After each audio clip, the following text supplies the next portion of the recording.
Exam audition আমার মাথা খারাপ হয়ে গেছে। কিন্তু ফাইনাল এক্সাম, আর তারপর আরাম। No more books, no more studies. Actually আমি নিজের থেকে কিছু করতে চাইছিলাম। আমাকে দিতে হলে শুধু আশীর্বাদ দাও। খারাপ আপেল খাওয়া থেকে আমাকে আটকাবে না। শোনো, একটা কথা শোনো, তুমি হাসলে না খুব ভালো লাগে। জানিস তো শ্রেয়া, দিদি আমাদের জন্য অনেক কিছু করেছে। যখনই প্রয়োজন পড়েছে পাশে দাঁড়িয়েছে। সত্যি করে বলতে কি, মায়ের মুখটাই আর মনে নেই, শুধু আমার দিদি, আমার মা।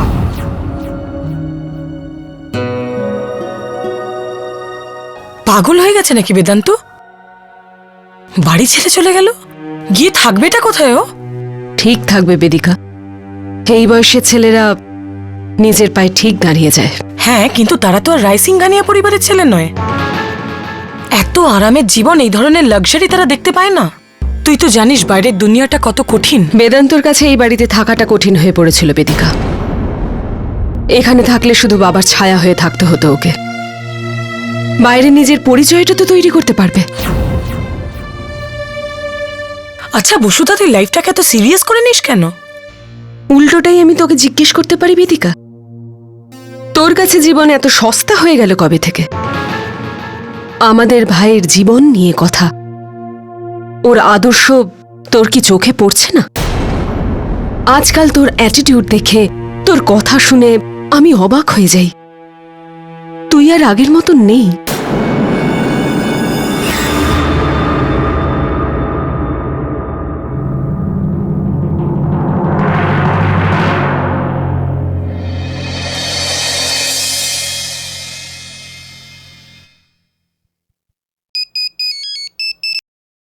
হাই। কি ব্যাপার, এত মনমরা হয়ে কথা বলছো কেন? কি হয়েছে?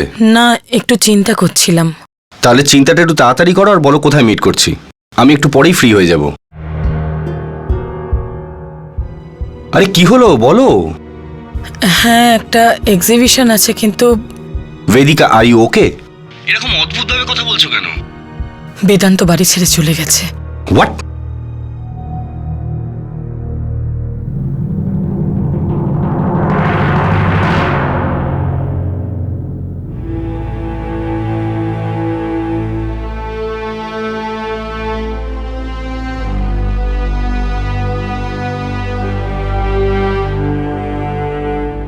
বেদান্ত,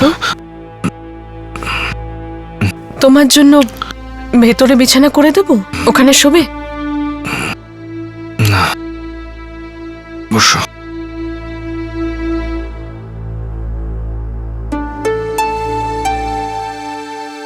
সারা রাত ঘুমোনি তুমি? কি করে ঘুমাই বেদান্ত?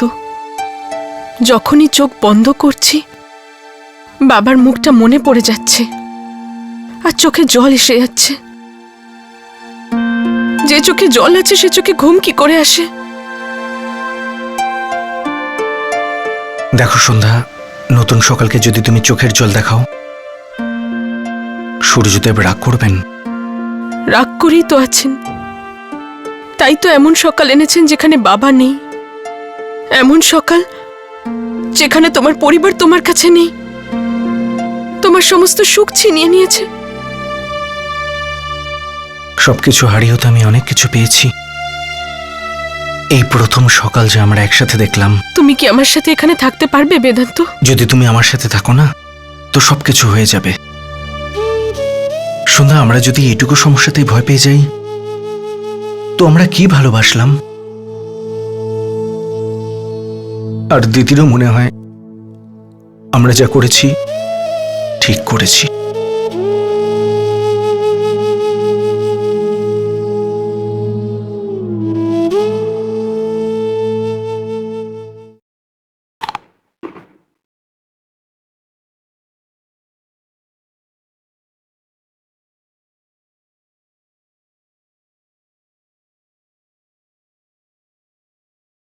আমি বেদান্তের জন্য মালপোয়া বানিয়েছি। ওর নাম করে বানিয়েছি তো, ওকে দিয়ে দিস। হ্যাঁ,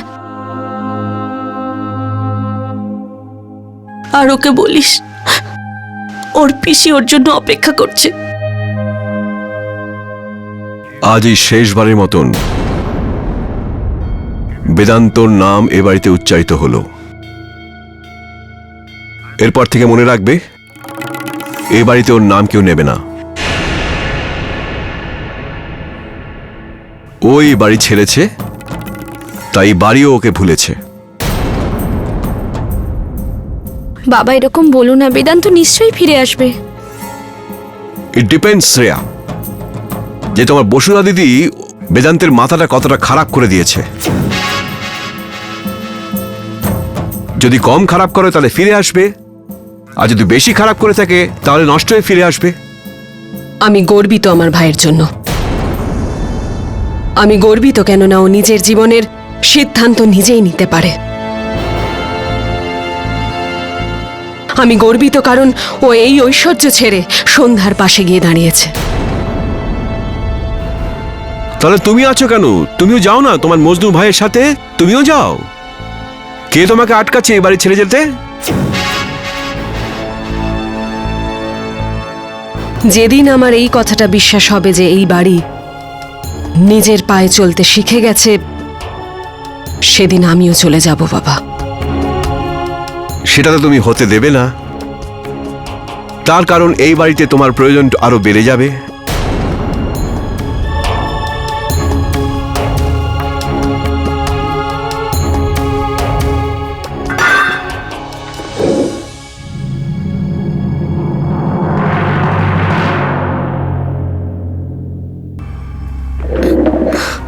যদি না তুমি বেদান্তকে প্রশ্রয় দিতে না দিদি, ও এরকম কখনো করতো না।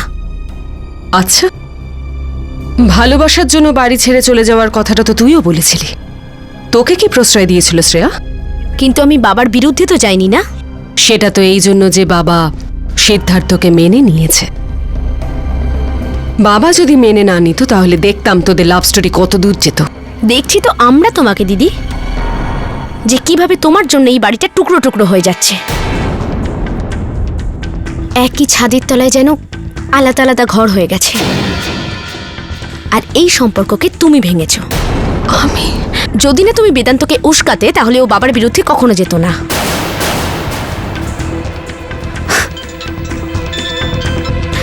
ইয়াস ইট। হ্যাঁ ব্যাস, আমি এক্ষুনি বেরোচ্ছি। I am just living. হ্যাঁ হ্যাঁ হ্যাঁ, দেখা হলে আমি বলছি।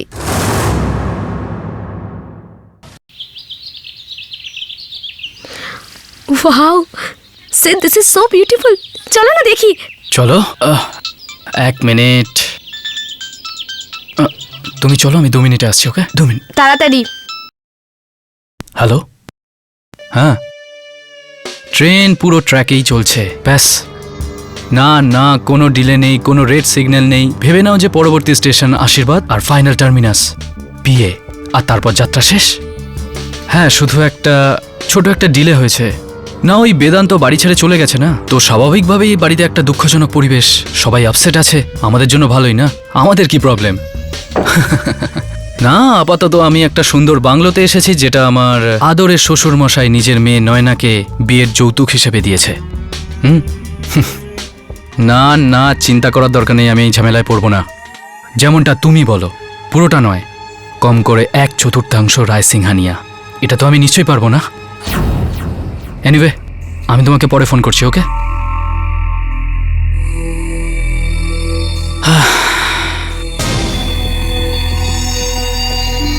বেদান্ত বাড়ি ছেড়ে দিয়েছে। এবার আমাকেই আমার আদরের শ্বশুর ডিআরএস এর কোলে গিয়ে বসতে হবে, আর এমন বসবো ওনাকে নিজের বাবার থেকেও কাছে করে নেব।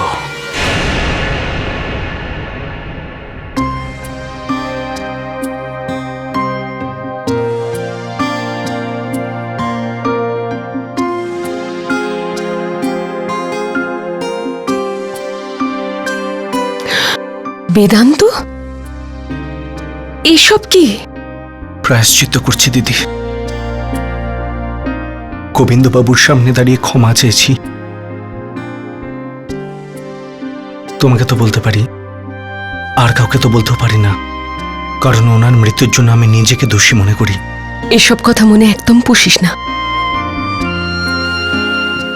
হৃদয় তো এখন শুধুই সন্ধ্যা আছে, যে নিজের সবকিছু হারিয়েছে।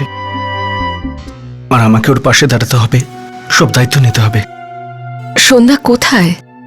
বাইরে ফোন করতে গেছে ওর আত্মীয়দের গোবিন্দবাবুর ব্যাপারে জানাতে। আরে মোবাইল থেকে ফোন করতে দিতিস। যে ফোনটা আমি ব্যবহার করি তার বিল কোম্পানি দেয়, ওটা আমি ইউজ করব না। আচ্ছা ছাড় এসব কথা। পিসি তোর জন্য মালপোয়া পাঠিয়েছে, আর আমি ব্যাগে করে জুতো জামা কাপড় সব নিয়ে এসেছি।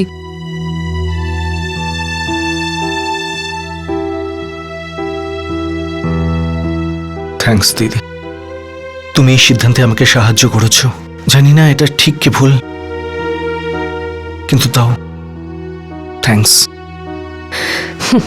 একদিকে তুই থ্যাঙ্কস বলছিস, আর অন্যদিকে বাড়ির সবাই আমার দিকে আঙুল তুলছে যে আমি তোকে নাকি বাড়ি ছাড়ার জন্য উস্কেছি। কিন্তু এই কথাটা ভুল। বেদান্ত কে কি বলল তাতে কিচ্ছু যায় আসে না। আমি শুধু এটুকুই চাই যে তুই যা কর তাতেই সফল হ। তোমার কথাকে আমি সত্যি প্রমাণ করে দেখাবো দিদি।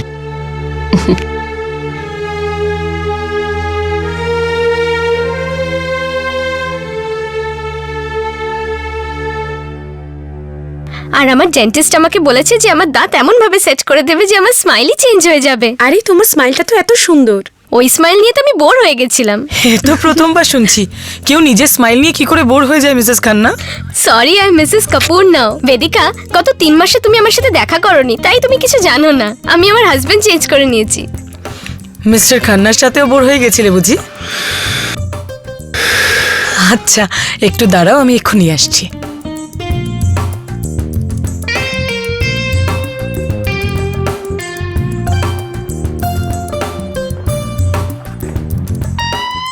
কেমন লাগছে?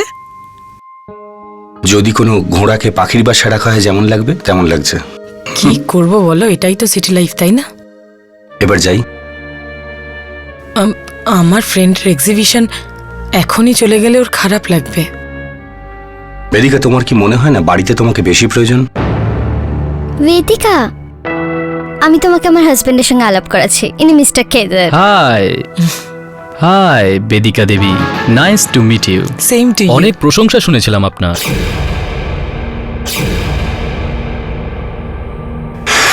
আর দেখা হয়ে খুব ভালো লাগলো। Same to you.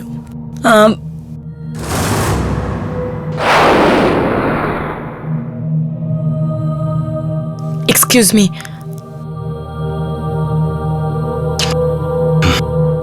কি হলো তোমার? এরকম কেন করছো? আরে ওই এত ঝুটো লোকের মাঝে আমার দম আটকে আসছে। হি আমার কেমন মেন্টালিটি? আই মিন সবারই নিজেকে বিভিন্ন রকম লাইফের সাথে মানিয়ে নেওয়া উচিত। কিন্তু এই রকম লাইফের সঙ্গে আমার মানিয়ে নিয়ে লাভটা কি হবে? যে পথে যাবই না সে পথে। কেন? জীবনে আরো উন্নতি করতে চাও না? প্রগ্রেস চাই না তোমার?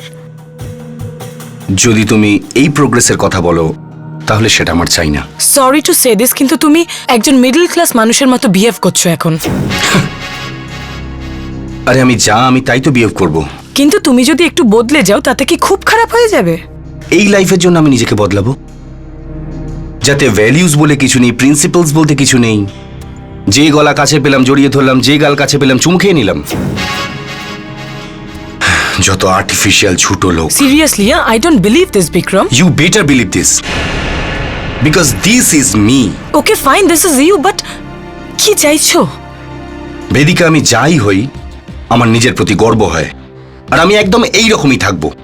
এবার তুমি এটা ঠিক করে নাও যে তুমি এইরকম মিডল ক্লাস মেন্টালিটির মানুষের সাথে জীবন কাটাতে পারবে কিনা। আর একটা কথা বেদিকা, আমি মানলাম যে আমি মিডল ক্লাস, কিন্তু আমার একটা পরিচয় আছে, আমার একটা আইডেন্টিটি আছে। Police officer Vikram Agarkar. You know, তুমি ভেতরে যাও আর গুনে বলো যে এখানে যত লোক রয়েছে তাদের মধ্যে কতজনের নিজস্ব একটা পরিচয় আছে। আর যদি কোনো আয়না খুঁজে পাও তাহলে তার সামনে দাঁড়িয়ে নিজেকে নিজে প্রশ্ন করো যে তোমার নামের থেকে যদি এই রায়সিংহিনীকে সরিয়ে ফেলা হয় তাহলে তোমার নিজস্ব পরিচয় কি? তোমার অস্তিত্ব কোথায়? শুধু বেদিকা কি? কে সে? যদি সম্ভব হয় তো এই বেদিকার একটা পরিচয় তৈরি করো।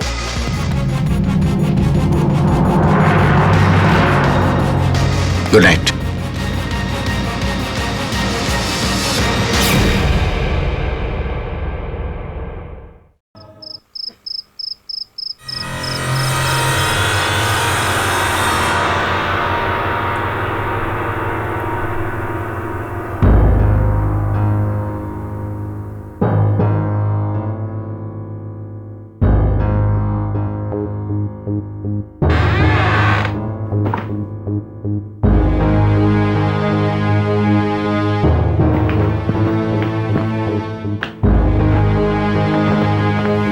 বাবা, এখানে এইভাবে বসে আছো কেন? ঘরে গিয়ে শুয়ে পড়ো না।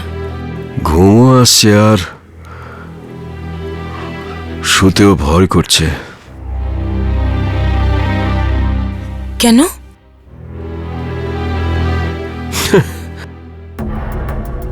আমার 25 বছরের স্বপ্ন পুড়ে ছাই হয়ে গেল।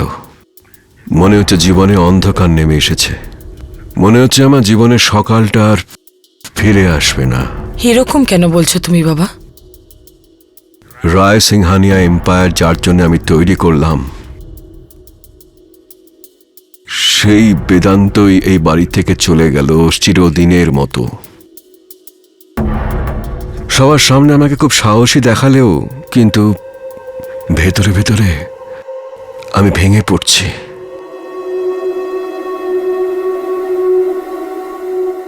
কেউই নেই এই এম্পায়ারকে এগিয়ে নিয়ে যাওয়ার মতন। এই পরিবারে আর কেউই নেই। এখন এই ডিআরএস একদম অনাথ হয়ে গেছে। ওই বেদান্ত এই সব কিছু শেষ করে দিয়ে গেল।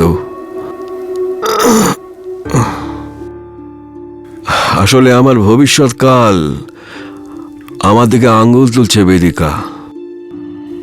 রায় সিংহানিয়া পরিবারের এমন কেউ নেই যে এই এম্পায়ারকে আরো এগিয়ে নিয়ে যেতে পারে। যাতে ভ্যালিউজ বলে কিছু নেই, প্রিন্সিপালস বলতে কিছু নেই। যে গলা কাছে পেলাম জড়িয়ে ধরলাম, যে গাল কাছে পেলাম চুম খেয়ে নিলাম। আমি মানলাম যে আমি মিডল ক্লাস, কিন্তু আমার একটা পরিচয় আছে, আমার একটা আইডেন্টিটি আছে। নিজেকে নিজে প্রশ্ন করো যে তোমার নামের থেকে যদি এই রায় সিংহানিয়াকে সরিয়ে ফেলা হয় তাহলে তোমার নিজস্ব পরিচয় কি?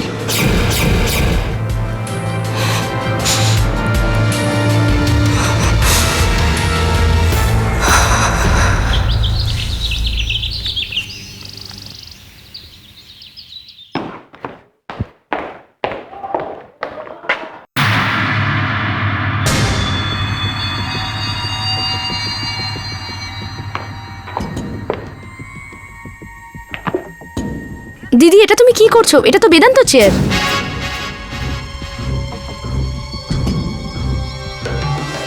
জানি এটা বেদান্ত চেয়ার, সেই জন্যই আমি এখানে বসছি।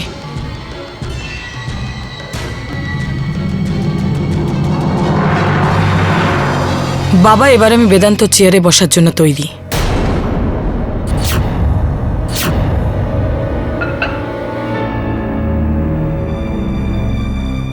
তোমার এই কথা বলার মানে? তোমার ছেলে হয়ে তোমার সমস্ত দায়িত্ব সামলাতে আমি প্রস্তুত।